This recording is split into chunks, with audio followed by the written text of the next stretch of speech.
Everyone, welcome back to my channel. तो आज इस वीडियो के through I am actually gonna help you guys understand and analyse कि आपको इन्वेस्ट कहाँ पे करना चाहिए। मैं कहानी से आपको बोलती हूँ। मैं रिसेंटली मेरी बहन के साथ वॉक कर रही थी और मेरी बहन ने मेरे को पूछा कि संजू मुझे ये बता कि मैं इन्वेस्ट कहाँ पे करूँ, म्यूचुअल फंड्स में ही, क्योंकि म्यूचुअल फंड में अगर मैं जाऊँ तो उसमें ऑप्शंस इतने सारे आ जाते हैं कि मैं कंफ्यूज हो जाती हूँ कि मैं इन्वेस्ट कहाँ पे करूँ। तो मैंने तब उसको बस सेटिस्फाई करने के लिए, तब मुझे मालूम नहीं था कि कितने ऑप्शंस है, बट मैंने बोला कि being in your 20s you should actually start investing in, like क्योंकि you have that appetite of taking high risk. तो आप क्यों नहीं इक्विटी ओरिएंटेड म्यूचुअल फंड्स में इन्वेस्ट करो, जिससे कि ग्रोथ, आपकी कैपिटल एप्रिसिएशन का एक मतलब चांस बहुत अच्छा रहता है, ग्रोथ बहुत अच्छी मिलती है। बट फिर मैंने सोचा कि यही प्रॉब्लम कितने लोगों को नहीं आती होगी। तो इसके लिए इस वीडियो के थ्रू हम actually gonna not help you understand कि अरे एक स्कीम के बारे में, if you want we can actually go into that level deeper also, but in this video we are actually gonna cover things like आप invest करने जा रहे हो, आप एक वेबसाइट खोले हो HDFC, फॉर एग्जांपल मैं HDFC के म्यूचुअल फंड्स में इन्वेस्ट करना चाहती हूँ और मैं देख रही इतने सारे ऑप्शंस है, तो मैं करूँ क्या, स्टार्ट किधर से करूँ। तो we are actually gonna go through website, we are actually gonna analyse things and will figure out हमारे गोल्स, डिज़ायर और हमारे जो भी फ्यूचर एस्पिरेशंस है उसके हिसाब से हम क्या, which will be more suitable for me. That's how we are going to proceed. So let's get started. मैं आपको अभी स्क्रीन शेयर करूंगी and then we will interact and hopefully this video will be really helpful for you all. So यहाँ पे जैसे कि आपको ये स्क्रीन दिखाई दे रहा है, तो first let me start with why I am actually I want the people and I am actually trying to influence everyone around me to start investing, because अगर आप देखोगे saving rates in India, so they have, मैंने पैसे बाजार .com में गई and I actually ये जो है पैसा बाजार .com इसमें गई and they gave this good, I like this, they have given classification कि अगर आप डिपॉजिट रख रहे हो ऑफ अप टू ₹1 लाख, तो आपको बैंक्स क्या रेट ऑफर कर रहे हैं। तो फिनकेयर में जैसे 4.5% है, विच इज लाइक द हाईएस्ट। और अगर आप देखोगे बाकी आरबीएल बैंक, यस बैंक और इंडसइंड बैंक और आईडीएफसी बैंक, ये सब 4% ऑफर कर रहे हैं। और वही अगर आपके पास अगर डिपॉजिट, इन्होंने क्लासिफिकेशन दिया है कि अगर समझो 1 लाख से लेकर 5 लाख तक का आपके पास अमाउंट पड़ा है, तो कितना देंगे। तो जना स्मॉल फाइनेंस बैंक आपको 7% का दे रहा है, और बाकी आरबीएल बैंक दिख रहा है, Ujjivan bank, these people are offering such kind of rates. And similarly they have given like 5 lakh से 10 लाख का होगा तो कितना है। और अगर आपके पास 10 लाख से 1 करोड़ तक का अमाउंट है and if you are saving, like you are keeping it in your savings account, तो आपको कितना इंटरेस्ट ऑफर कर रहे हैं। दैट्स हाउ इट इज कि आपको basically it's a good thing which I like it कि आपको कहाँ पे इन्वेस्ट करना चाहिए, राइट। इन्वेस्ट ऐसे आपको अगर सेविंग्स अकाउंट में भी आपके पैसे पड़े हैं, और अगर जैसे कि एसबीआई का अगर मैंने सर्च किया था, तो एसबीआई का rate somewhat around 2.7% per annum आया, which was like seriously it's too less, right. और अगर मैंने यहाँ पे एक इन्फ्लेशन रेट निकाल के रखा है, तो इट्स कमिंग एज 7.66% करेंटली। तो इवन इफ आपका, अगर आपने पैसा कमा के आपके हार्ड अर्न मनी को आपने लाइक कमाया है और आप अपने सेविंग्स अकाउंट में पड़े रख रहे हो, और उस आपका जो बैंक है वो आपको इंटरेस्ट दे रहा है ऐसा 6.75% या whatsoever which is like less than 7%, 7.66%, तो बेसिकली आप अपने पैसे को रख के लॉस ही कर रहे हो, ठीक है। तो सेविंग्स अकाउंट में रख के आपको उसका कोई फायदा नहीं हो रहा है।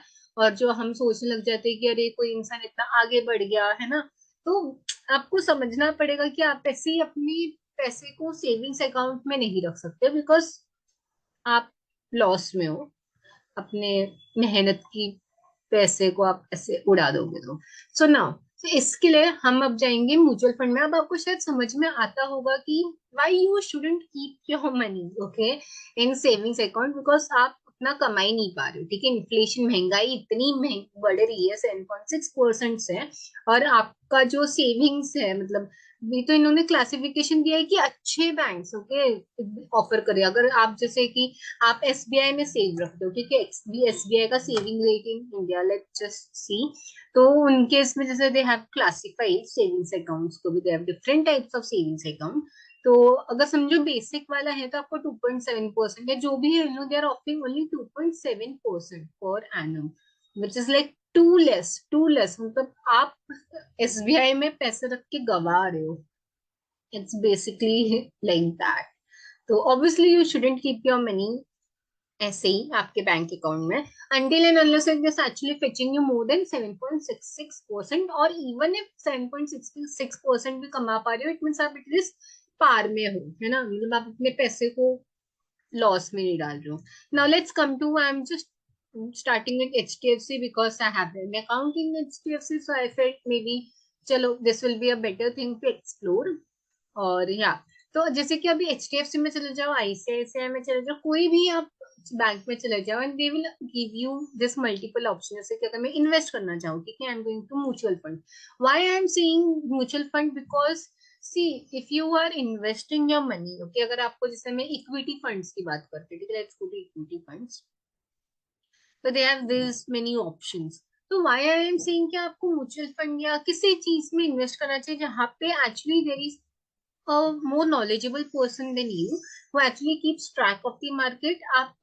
आप खुद से इन्वेस्ट करो अगर आपके पास नॉलेज नहीं है. अगर आप स्टॉक मार्केट में लगाते हो, ऐसे ही आप रैंडमली करो तो it will be a waste. Instead it's always better कि आप कोई एक सेफ पर्सन जिसको नॉलेज हो मार्केट की उसको दो, और वो आपका मनी उसके हिसाब से इन्वेस्ट करे. ओके, तो they have given you this option. जैसे कि मैं इसमें गई हूँ, ओके, मैं इक्विटी में गई हूँ, can even go to that, anything fine, it's up to you. So basically हम इक्विटी में, तो अभी इक्विटी में जाने के बाद में we can see there are so many options. My goodness, it's too much, right? मैं इन्वेस्ट किधर करूं, मेरे को समझ नहीं आ रहा है. Okay, being a commerce background, I myself is very confused कि मुझे किधर करना चाहिए. सो trying to sort a little bit. See, first of all आपको ये हर एक चीज का ये डिफरेंस मालूम होना चाहिए कि ये सब में क्या डिफरेंस है. चलो ठीक है, मैं क्या करूँ इतना डिफरेंस जानती है कि भाई लार्ज कैप फंड क्या होता है, मल्टी कैप फंड क्या होता है, large and mid cap fund क्या होता है, मेरे को नहीं जानना है, ठीक है, इतना नहीं जानना है तो भी fine, it's okay. But let's understand कि आपको किधर इन्वेस्ट करना चाहिए रिटर्न्स के हिसाब से. क्या I am focusing more on returns this time. तो जैसे कि अगर आप इतना अंडरस्टैंडिंग, अगर आप एक कॉमन सेंस, एक लेमैन पर्सन आप देख रहे हो, तो आप क्या कॉमन सेंस यूज कर सकते हो कि आपको थोड़ा बहुत नंबर समझ में आता है. मेरे को ना तो सेबी का ये लार्ज फंड कैटेगराइजेशन, ये रिस्कोमीटर, ये वेरी हाई क्या होता है मेरे को नहीं समझ में आ रही है. एग्रेसिव, मॉडरेट, कंजर्वेटिव क्या होता है मेरे को नहीं समझता है, ठीक है. ये एनएवी क्या है थोड़ा बहुत मेरे को शायद समझता होगा. एनएवी मतलब ये भाव में इन लोग बेचे. जैसे कि अगर मैं कैनेरा का ये लेती हूँ ब्लू चिप इक्विटी फंड, तो मेरे को एक यूनिट मिलेगी 40.35 रुपीज में, ठीक है. तो दैट्स हाउ इट इज. तो अब मैं, चलो तुमको शायद अक्कल नहीं हो, तुम क्या सोचो कि ठीक है ये चीप में मिल रहा है, सस्ते में मिल रहा है, तो मैं ये खरीद लूं. क्या ये सही होगा? जी नहीं. क्यों नहीं सही होगा? क्योंकि आप देखोगे कि अगर मैं 6 महीने के लिए, सही होगा कब, जब आप उसे 3 साल के लिए एटलीस्ट इन्वेस्टेड रखोगे. फाइन, 3 साल से ज्यादा या 3 साल. क्यों? क्योंकि अगर आप 6 महीने के लिए इन्वेस्टेड रखोगे तो आपको मिलेगा 1.05%, विच is like negative return. 1 year के लिए भी रख रहे हो तो आई am actually making loss in it. So it is always beneficial कि, मतलब ये अंडरस्टैंडिंग है कि जहां पे मेरे को कुछ चीज नहीं समझ में आ रही तो मैं इसे कैसे तरीके से एनालाइज करूं. So I feel that's how a layman person can. आपको क्या फर्क पड़ता है ये नाम जान के, या है ना, नहीं समझ में आ सकता है. एटलीस्ट ये देखकर, रिटर्न देखकर आप पहचान सकते हो कि मेरे को किधर इन्वेस्ट करना. ओके, तो मैं उसी के पर्सपेक्टिव से, मैं आपको कुछ ज्यादा टेक्निकल नहीं बोलने वाली कि एज अ पर्सन आप अपने रिक्वायरमेंट्स को देखो. जैसे कि अभी फिलहाल आपके पास लमसम अमाउंट समझो ₹1,00,000 का पड़ा है एंड आपको इन्वेस्ट करना है लॉन्ग टर्म के लिए. तो या फिर समझो 6 महीने के लिए आपको मालूम है कि मेरे को ये ₹1,00,000 नेक्स्ट 6 महीने में चाहिए. क्यों? क्योंकि मेरे को फीस भरनी है, या मेरे को कुछ खरीदना है, या मेरी बेटी की शादी है, या व्हाट्सएवर. तो अभी जैसे कि अब ₹1,00,000 आज तो है और आपको आज नहीं चाहिए, वो 6 महीने बाद चाहिए, तो क्या आपको सेविंग्स अकाउंट में रखना चाहिए? जी नहीं, सेविंग्स अकाउंट में हमें नहीं रखना चाहिए. हमें आंसर मिल गया है. तो अब मेरे को 6 महीने के लिए इन्वेस्ट करना है, तो किधर इन्वेस्ट करूँ? क्या मैं यहाँ पे जाऊंगी जहाँ पे नेगेटिव रिटर्न है? Obviously no. क्या मैं यहाँ पे जाऊंगी? जी नहीं. क्या मैं यहाँ पे जाना प्रेफर करूंगी 6 महीने के लिए जहाँ पे मेरे को 1.5649% का रिटर्न मिल सकता है? Yeah, obviously, I will think about it. क्या मैं मिड कैप में जाना चाहूंगी जहाँ पे मेरे को अप्रोक्स 5.47% रिटर्न मिलेगा 6 महीने में? हाँ, ऑब्वियसली. क्या मैं यहाँ पे जाना चाहूंगी, डिपेंडिंग अपॉन, ठीक है। तो एटलीस्ट नंबर्स देखकर हमें ये तो समझ में आ रहा है कि अगर मैं 6 महीने के लिए जाना चाहूंगी तो मैं जहाँ पे पॉजिटिव रिटर्न्स मिल रहा है मैं वहां पे प्रेफर करूंगी, राइट। ठीक है, चलो, तो दिस इज वेरी बेसिक ना। इसमें मैं आपको एक चीज बताती हूँ कि जैसे कि यहाँ पे आपको ये आर्बिट्रेज फंड दिख रहा है, तो ये आर्बिट्रेज फंड इज समथिंग जहाँ पे आपको हमेशा प्रॉफिट में रहोगे, ठीक है। तो अगर समझो कि आपका कोई फ्रेंड है, आपको किसी को एडवाइस देना है, या आप खुद इतना लेजी पर्सन हो कि मेरे को ये सब भी नहीं देखना है कि मैं 6 महीने के लिए करूँ, 3 महीने के लिए करूँ, 3 साल के लिए करूँ, आई जस्ट डोंट केयर, मेरे को नहीं दिमाग लगाना है क्या करूँ, तो ठीक हो, तो उस चीज में यूजुअली इट्स प्रेफरेबल कि आप आर्बिट्रेज फंड में लगा दें। क्यों? क्योंकि यहाँ पे आर्बिट्रेज फंड एक ऐसा चीज है जहाँ पे you will not make any loss ever, and ये हर चीज में एप्लीकेबल है। लाइक कहाँ पे भी आर्बिट्रेज का मतलब ही वो होता है, आर्बिट्रेज का मतलब ही रिस्कलेस प्रॉफिट है, जहाँ पे आपका रिस्क नहीं होता है, but still you will and up making profit. तो आप अगर प्रिंसिपल अमाउंट इधर इन्वेस्ट कर रहे हो आर्बिट्रेज फंड में, यू आर एट सेफ्टी, जहाँ पे आपको कुछ दिमाग नहीं लगाना है, बस कर दो आग बंद करके, इट्स फाइन, ओके। तो that's how it is. But वही आप अगर इसके अलावा आप कोई भी aggressive hybrid fund, okay, there is difference, okay, arbitrage fund बोलना, कंफ्यूज मत हो जाना और एग्रेसिव हाइब्रिड फंड में मत इन्वेस्ट कर देना, मतलब सोच समझ के, बिकॉज इसके अलावा अगर आप कोई भी क्लासिफिकेशन में इन्वेस्ट करना चाहते हो तो you should know, you need some time जहाँ पे आप थोड़ा सा उसको टाइम दे सको, आप उसके रिटर्न्स को समझ सको, आप उसके रिस्क को मीटर्स को समझ सको, आप उसके क्लासिफिकेशंस को, और थोड़ी बहुत डिटेल्स जो हम आगे देखेंगे, that's how it is, okay. तो दैट वाज द बेसिक, ठीक है। आर्बिट्रेज में कर दो अगर कुछ बहुत ही लेजी पर्सन, बट थोड़ा बहुत मेरे जैसे हो जिसको थोड़ा बहुत इंटरेस्ट भी है, समझना है कि भाई मेरा पैसा किधर रख रहा है, किधर लगा रही हूँ, कौन देखभाल करेगा मेरे पैसे की, मेरे को जानना है मेरे पैसे, अगर आप उस कैटेगरी में आते हो, so let's go a little bit more deeper into it, okay. तो जैसे कि इतना तो हम समझ गए अभी तक, अब मैं बात करती हूँ इसकी रिस्कोमीटर की। तो यहाँ पे हम देख सकते हैं कि यहाँ पे मेजोरिटी जगह पे they very high, very high, very high, है ना, हर जगह पे लो है। यहाँ पे आर्बिट्रेज फंड में मैंने बोल दिया क्यों, क्योंकि this kind of riskless profit. और यहाँ पे यू कैन सी कि यहाँ पे इन्होंने moderately high, high, very high. They have given such classification. So depending upon your risk appetite, basically you invest in a riskometer. Okay, मतलब riskometer देखकर भी आप एक अपनी तरफ से एक डिसाइड कर सकते हो फैक्टर कि मुझे इन्वेस्ट कहाँ पे करना चाहिए। एक तो रिटर्न हो गया, आप रिटर्न से एक बार अंडरस्टैंड कर लो और वहां पे इन्वेस्ट कर दो। ऐसा नहीं, वहां पे सिर्फ रिटर्न्स के बेसिस में भी आप इन्वेस्ट नहीं कर सकते हो। क्यों? क्योंकि शायद आप देखोगे कि नंबर ज्यादा कहाँ पे, अच्छा मेरे को यहाँ पे 18% मिल रहा है तो चलो मैं यूटीआई में 3 साल के लिए लगा देती हूँ। It might, you might feel कि वाओ हाँ मेरे को मिल जाएगा, बट जी नहीं, ये सही नहीं हो सकता है। कब नहीं हो सकता? अगर आपका रिस्क एपिटाइट हाई नहीं है तो। if you okay, so that's very important. Being in your 20s you can actually think of investing in funds like जहाँ पे ज्यादा रिस्क है। बट अगर समझो कोई 50 60 के एज का है जिनका रिस्क एपिटाइट अब ज्यादा नहीं है, दे नो कि हमारा रेगुलर इनकम सोर्स उतना नहीं है, सैलरीड पर्सन है, रिटायरमेंट हो गया, हम किधर करें, तो obviously you should go for medium level risk, जहाँ पे और भी बहुत सारे ऑप्शन होते हैं दैट विल एक्सप्लोर, है ना, कि ओल्ड एज वाले लोगों के लिए, कि या फिर किधर in you can go for retirement benefits अभी से। So that's how it is कि आप ये रिस्कोमीटर के बेसिस में भी आप इन्वेस्ट कर सकते हो। फाइन। सो और इसमें दिखाया है कि is it suitable for aggressive, moderate, conservative. तो एग्रेसिव ऐसे कि मैं बहुत ही ज्यादा रिस्क लेती हूँ, भाई जो होगा देखा जाएगा, अपन भगवान के बच्चे हैं, अपने को कुछ नहीं होगा, अपन रिस्क लेंगे ही लेंगे। सो दैट्स हाउ मॉडरेट है कि हाँ हम भगवान के बच्चे तो है जरूर, बट मैं थोड़ा देख समझ के चलता हूँ। और कंजर्वेटिव है कि भाई मेरे को भगवान भगवान पे विश्वास नहीं है, मेरा नसीब ही खराब है, मेरे को एकदम कंजर्वेटिव रहना है, मेरे को 1 रुपए का रिस्क नहीं लेना है। तो is it suitable for them also? तो they have given such kind of classification कि yes, even if you are conservative you can still go for search large cap funds. Okay, large cap funds are usually blue chip funds में आते हैं, तो these are good companies, they have actually been, I mean it's visible कि ये year से अच्छे returns दे रहे हैं, या डूब भी नहीं है ये सब कंपनीज, तो they will basically they will invest in search companies जो बहुत अच्छी है, जो ब्लू चिप कंपनीज आती हैं, they will actually invest your money over there. So even if you're conservative or aggressive or moderate whatsoever, every it's suitable for everyone because वो blue chip है ना, सबको ही पैसा चाहिए. अब लेकिन वहीं पे यू कैन सी कहाँ कहाँ पे, यहाँ पे दिख रहा है आपको, नो दिख रहा है, नो. ये मिड कैप फंड में लोग बोलते हैं कि नहीं भाई, अगर आप कंजर्वेटिव हो तो आप मत लगाना इधर, ठीक है.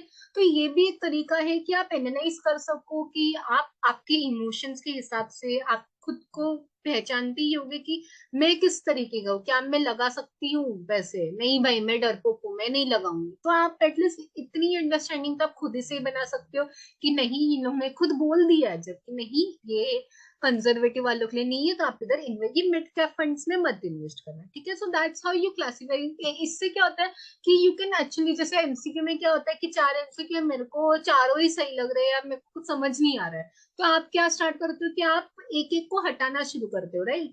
तो एक को हटा दिया, ठीक है, तो मैं ये मिड कैप फंड को मेरे लिस्ट से हटा दूंगी इफ आई एम कंजर्वेटिव. अब एग्रेसिव वाले लोग बोलेंगे कि अरे यार मैं क्या सब में इन्वेस्ट कर दूं, तो मैं बोली कि भाई साहब नहीं, तो आप रिटर्न्स को देखो, ड्यूरेशंस को देखो कि आप कितने टाइम के लिए इन्वेस्टेड रखना है आपको, और ये सब चीजें होती है, और बाकी सब fine. So that's how it is. और आपको ऑब्वियसली आप एग्रेसिव इन्वेस्टर हो तो you should no more things like portfolio balancing and everything, कि आप पोर्टफोलियो को भाई सही तरीके से बैलेंस कर सको, you know. That's all. So it's fine. इतना भी थोड़ा आप शायद इस बेसिस में आप आपके चीजों को एनालाइज कर सकते हो, और अगर नहीं भी एनालाइज करना है तो आर्बिट्रेज फंड में आप एनी वे इन्वेस्ट कर सकते हो. Fine. Now let's go a little bit detail. जैसे कि मैंने और थोड़ा सा मैंने सोचा है कि और क्या तरीके से अगर मैं होती तो शायद, और मैं होती या एज एन अगर कोई और इंसान जिसको जानना है कि मेरा फंड कौन संभालेगा, मुझे जानना है भाई, तो इधर इन लोगों ने बहुत अच्छा दिया है. जैसे कि अगर आप HDFC म्यूचुअल फंड में ही गए तो यहाँ पे जैसे what are you looking for, मैं जाऊं मैं, और वो मैंने जो किया था ये मैंने नेट बैंकिंग, ये भी HDFC है बट ये मैंने उनके साइट से किया था. ये HDFC म्यूचुअल फंड का ये डिफरेंट साइट है. ये क्या है, ये बैंक है, बैंक में मैं इन्वेस्ट करके फिर मैं म्यूचुअल फंड में गई थी. ये मैंने डायरेक्टली HDFC का म्यूचुअल फंड का साइट ही है, ठीक है. तो यहाँ पे if I go for view all funds, तो जैसे कि मैंने बोल दिया कि आर्बिट्रेज फंड में हूं मैं, तो चलो वो इंसान को तो इतना फर्क नहीं पड़ेगा, बट इवन इफ चलो मैं इन्वेस्ट कर देती हूँ, तो अब इसमें यू कम टू नो, इन लोगों ने अच्छे से डिटेल्स में दिया है कि फंड मैनेजर कौन है. तो यू कम टू नो कि ओके फाइन, अगर मैं HDFC के ये आर्बिट्रेज फंड में इन्वेस्ट करती हूँ तो मेरे को Krishnan Kumar Daga, okay, he is the person who will look after this fund. और कौन है इनके साथ, तो बोलते हैं कि अरुण अग्रवाल है, and that's how it is. और उसको मीटर इन लोगों ने, ये बहुत अच्छा लगा मेरे को कि they have presented in a diagram form, and या दैट्स हाउ इट. सो ये चीज है. अब तुम बोलोगे कि मैं नाम देखकर क्या, मैं रहती तो टू बी वेरी ऑनेस्ट, मैं इस इंसान का ये लेती, मैं कॉपी करती, मैं जाती घर, मैं कॉपी पेस्ट करती, इसको मैं एंटर करती, मैं जानती कि भाई ये इंसान है कौन जो मेरे फंड को देखेगा. क्या I obviously you should no कि मेरा पैसा कौन संभालने वाला है, कौन डिसीजन लेने वाला है. He the appropriate person, he is knowledgeable, does he possess skills, everything else, okay. तो you can actually go and learn about that person कि क्या ये इंसान आर्बिट्रेज फंड में जो मैं इन्वेस्ट करूँ क्या है, मतलब ठीक है कि नहीं, सही इंसान है कि नहीं. If you want to go, obviously पहली बात तो अगर मतलब उन्होंने HDFC ने अगर रखा है, इनको सैलरी देते होंगे इनको, you know they also have many risk and everything else, तो इट्स ऑब्वियस कि they are very knowledgeable person only, but still you want to know, right, कि इन्होंने क्या किया. तो it's just for your understanding basic thing, to be to sound more smart, you can actually go and search them in LinkedIn. Okay, that's what I prefer best, कि आप चले जाओ LinkedIn में और जाके देख लो. तो देखोगे आप पे ही बैच दिख रहा है कि he is a chartered accountant, और ये HDFC के म्यूचुअल फंड में he is a manager over है, राइट, मैनेजर या सीनियर फंड मैनेजर है. You can get into more detail कि भाई इनके एक्सपीरियंस देखूं मैं, या you can understand his interest. You can see कि इन्होंने आर्टिकलशिप की है मुंबई से ही, एंड देन वो औरंगाबाद शिफ्ट हुए, एंड देन लाइक व्हाटसोएवर, फिर वापस वो HSBC में आए, वहां पे इन्होंने काम किया, फिर JP मॉर्गन में थे, फिर ये एनालिस्ट थे इक्विटी रिसर्च में, फिर इन्होंने वापस से एक दूसरी कंपनी चेंज की, फिर ये वाइस प्रेसिडेंट थे ये बैंक में, okay, I don't know exactly how to pronounce it, फिर रिलायंस में ये फंड, म्यूचुअल फंड का देखते थे काम, and now he is in HDFC, he is present from 7 years, और देखोगे तो रिलायंस में he was for 8 years, which is again a good thing. और पिछले आप देखोगे कि he used to manage equity and everything is like, मतलब उनका काम ही ये है। सो it's awesome. So why not to give my money to someone who is actually more knowledgeable than me, who have more experience, skills, right? So that's how it is. You can learn about that person to be, if you find him reliable, right? And to be, अब जैसे activity में चली जाओ तो मैं शायद show all activity करूंगी। हम्म, मैं देख सकती हूँ कि वॉज ही एक्टिव, तो to be very honest I feel he is not that active on LinkedIn, क्योंकि उन्होंने लास्ट लाइक किया है कोई एक पोस्ट में विच वाज 11 months ago। ये 3 weeks, okay fine, maybe 3 weeks, right, ठीक है चलो। So that's how you can actually understand कि कितना सोशल मीडिया में भी एक्टिव रहते हैं। That's not big deal to be like everybody have a social life, but basically that's how you understand the person, okay? So let's get back now।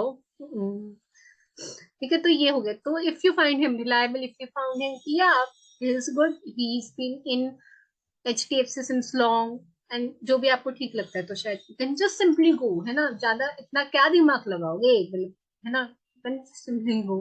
जैसे अभी ये G-Sec जुलाई 2031 index fund में, you can go, you can understand it in more detail, you can understand who is actually like handling it, and it is Vikas Agarwal again, I think we just searched him, right? No, it was, okay, Vikas Agarwal भी था ना किधर, तो we searched him, तो that's how you, मैं अब जा रही नहीं हूँ उतनी डिटेल में, I think that's sufficient, तो you go and understand it in this sense।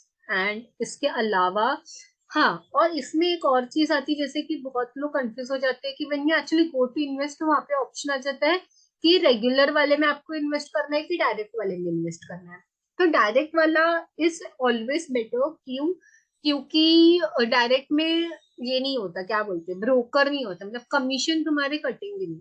अगर आप, मतलब अगर आप डायरेक्ट में इन्वेस्ट करोगे ना, तो आपका 20% ही एक्सपेंस होगा, और वही रेगुलर में अगर आप करोगे तो आपका 0.35% का एक्सपेंस जाए लगेगा। तो इट्स ऑब्वियसली कि एक्सपेंस रेशियो, जहाँ पे कम एक्सपेंस लगेगा वहां पे मैं इन्वेस्ट करूंगी, राइट? तो direct plan is always beneficial. Difference क्या है आप पूछोगे, तो देखो रेगुलर चीज जो है, इसमें एजेंट आ जाते हैं बीच में, जो HDFC का म्यूचुअल फंड है, इन लोग क्या करते हैं, एजेंट्स के थ्रू इन लोगों को पैसे मिलते हैं, हमने एजेंट को दिया और फिर एजेंट ने इधर जाके लगाया, वैसे वे में। तो कितने, जितने भी टाइम तक आप इन्वेस्टेड हो, एवरीथिंग के बेसिस में आपका कमीशन भी डिडक्ट होता है। तो जब भी आप उसे रिडीम करोगे, जब भी आप अपने पैसे वापस लोगे, तो आपका, आपके पैसे में से, आपके इनकम में से एजेंट को भी कमीशन जाएगा, एंड ब्ला ब्ला। और कमीशन मतलब इसमें भी जा सकता है, ऐसा नहीं बोल रही हूँ, बट एक्सपेंस दिख रहा है हमें कि डायरेक्ट वाले में कम लगता है, ठीक है? No that's how it is. You can go into more detail if you want। So direct is always better। So I hope आपको बहुत अच्छी अंडरस्टैंडिंग आ गई होगी। इसमें और होता है A3 करके। A3 is basically कि relatively high interest rate risk and relatively low credit risk। So इसमें ये है कि इंटरेस्ट रेट इसमें A3 में ज्यादा है, तो लाइक पोटेंशियल रिस्क क्लास, और यहाँ पे है relative high class 3। So it is low, okay, तो लो है, sorry, relatively low credit risk है, बट इंटरेस्ट रेट हाई है। तो that's how it is. You can गो, इतना इस पे डिटेल में आई डोंट थिंक, मतलब बीइंग मैं ये, क्योंकि बहुत ही लेमैन और कॉमन पर्सन के लिए बना रही हूँ, तो इतना डिटेल में जाने की जरूरत नहीं है इन सब चीजों पे। बट या यू कैन, अगर एक बहुत ही फिर भी एक अंडरस्टैंडिंग के हिसाब से, you can just identify it in this term कि ये सेबी के through they have classified it, कि वापस से आपके रिस्क को क्लासिफाई किया है कि आपका रिस्क कौन से, इसमें जैसे क्रेडिट रेटिंग होती है, अगर आपने कभी लोन लिया होगा तो आपको क्रेडिट रेटिंग मिलती है, तो वैसे ही इन्वेस्टमेंट्स और इन लोगों की रिस्क होती है कि इन लोग कहाँ पे रिस्क, कहाँ पे इन्वेस्ट कर रहे हो, रिस्क कैसा है, blah blah. Okay, I am not going too much into detail.